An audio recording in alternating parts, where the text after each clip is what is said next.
Hi everyone, it's Emma back with another chemistry video.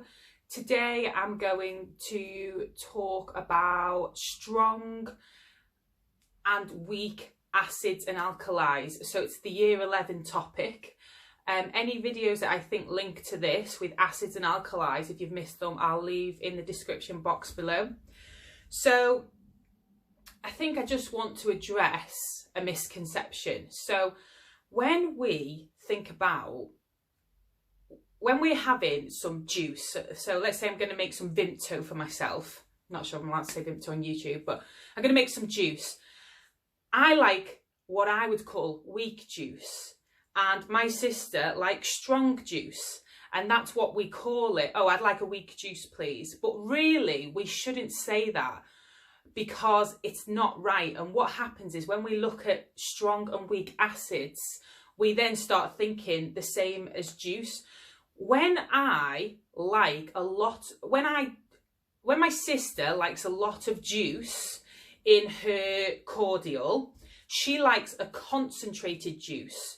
So there's more juice particles in her pint glass of Vimto, for example. Me, I don't like it to taste really Vimto-y. I just like a little bit of a taste. So I like a diluted Vimto. Now, both of us, me and my sister, when we make juice, we put a bit of juice in and then we put water in, don't we? My sister would have more juice in than me. Both of our juices are being diluted, but her juice at the end of it is more concentrated than mine because I'm having more water in mine. I don't like the taste. I don't like loads of juice particles in my juice. So when you're thinking of acids and alkalis, there's different terms. You can get a strong acid, right? A strong acid is always a strong acid. Just like Vimto is always Vimto. It's never Ribena. Ribena is always Ribena. Vimto is always Vimto. You can also get weak acids. So, for example, a strong acid would be hydrochloric acid. It is always a strong acid. Ethanoic acid, which, you know, if you can remember, I don't think don't worry about not remembering the names of these, ethanoic acid. But ethanoic acid is a weak acid. Now, let's say I've got hydrochloric acid, always a strong acid, but I can dilute it. How do you dilute things? You add water to them. So let's say I've got some hydrochloric acid and I've got a container or a jug of only hydrochloric acid, no water in it. Is it concentrated or dilute? Well, it's concentrated because I've not put any water in it. And let's say I've got a jug and I put a little bit of hydrochloric acid in it and then I add loads of water into it. Is it still hydrochloric acid? Yes, it is. But it's diluted because there's a lot more water in it. So concentration is how many particles you've got of that specific thing. So if you've got a concentrated hydrochloric acid, it means you've got loads of hydrochloric acid particles in it. If you've got a dilute version, it means there's more water in it, so there's less hydrochloric acid particles in it. But both times, if I had a concentrated hydrochloric acid in one hand, in a jug, and a dilute version of hydrochloric acid in the other hand, they were both classed as strong acids because they're hydrochloric acid. It's always a strong acid, but I've got a concentrated version and a dilute version. And this is the same with alkalis. So let's say if I had sodium hydroxide. Sodium hydroxide is a very strong alkali, so it's got a pH of like 14, because as we go further away from 7, the stronger the acid or alkali. So sodium hydroxide, it's got a high pH, it's a strong alkali. Let's say I've got 2 jugs of it. One jug, I just pour sodium hydroxide into it, and the whole jug is sodium hydroxide. It is very concentrated.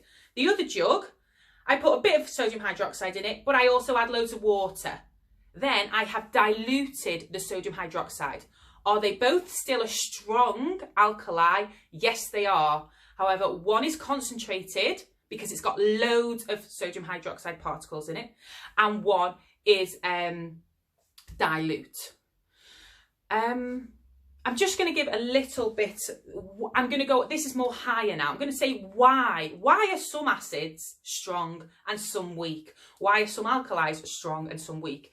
And it's all to do with these ions. So do you remember in my last video, I'll link it below, acids have loads of H plus ions in them.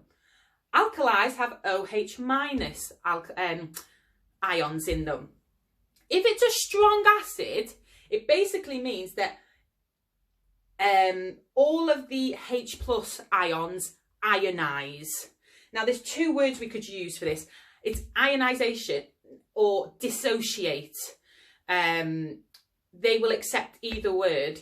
So if you think in a strong acid, all of the ions, all of the H plus ions ionize. So IONISE. In a strong alkali or base, I should be saying base, but because it's a liquid, so we can call it an alkali. In a strong base, again, all of the OH minus ions will ionize. If it's a weak base, then you won't get as many OH minus ions ionizing. If you're doing foundation and the last minute or so makes no sense, do not worry. And even if you're doing higher, it doesn't matter. You need, let's say you're doing a higher paper, you need 50% to get an A. If you understood 50% of what I've just said, you are aiming for an A. I'm just teaching everything you need to know, and hopefully you can pick bits up. So this video was about strong and weak and concentrated and dilute. And the misconception comes from when we're speaking about juice. Oh, I like a strong juice or I like a weak juice. That is incorrect. You like a concentrated juice or you like a dilute juice. Okay, that's everything for today. My arm's killing now. Thanks for watching and I'll see you next time.